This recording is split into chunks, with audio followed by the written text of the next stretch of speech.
Good morning मेरे प्यारे प्यारे और नन्हे नन्हे दोस्तों, आप सभी के लिए मैं चला आया हूँ एक प्यारी सी कहानी लेके। तो जान लेते हैं आज आप लोगों को क्या मैं कहानी सुनाऊंगा।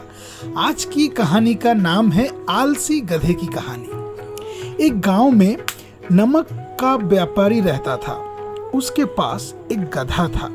व्यापारी रोज अपने गोदाम से दुकान तक नमक ले जाने के लिए गधे का इस्तेमाल किया करता था। वो नमक को बोरी में भरकर गधे की पीठ पर लाद देता और उसके साथ साथ चलता हुआ दुकान तक आता था। व्यापारी का गधा आलसी प्रवृत्ति का था। काम से बचने के लिए वो नित्य नए उपाय सोचता रहता था।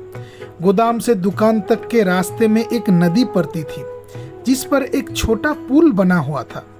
एक दिन नदी पर बने पुल पर चलते समय अचानक गधे का पैर फिसला और वो नदी में जा गिरा। नदी के पानी से नमक की बोरी भीग गई। जब तक व्यापारी ने गधे को पानी से निकाला तब तक बोरी में भरा बहुत सारा नमक घुल चुका था। गधा जब चलने लगा तो उसे बोरी का भार बहुत कम महसूस हुआ और वो खुश हो गया। उसने सोचा कि अपने ऊपर लदा बोझ हल्का करने का ये बहुत बढ़िया तरीका है।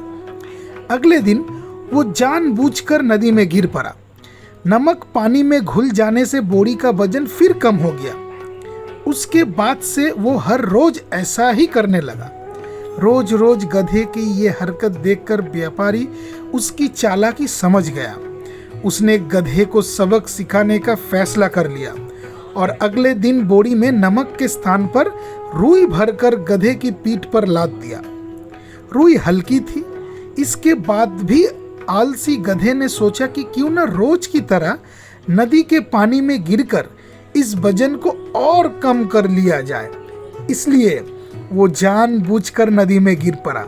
लेकिन इस बार बोरी में नमक नहीं बल्कि रुई थी। पानी में भीगकर रुई का वजन कई गुना बढ़ गया। गधा जब उठकर चलने को हुआ तो इतने भारी बोझ से उसका बुरा हाल हो गया।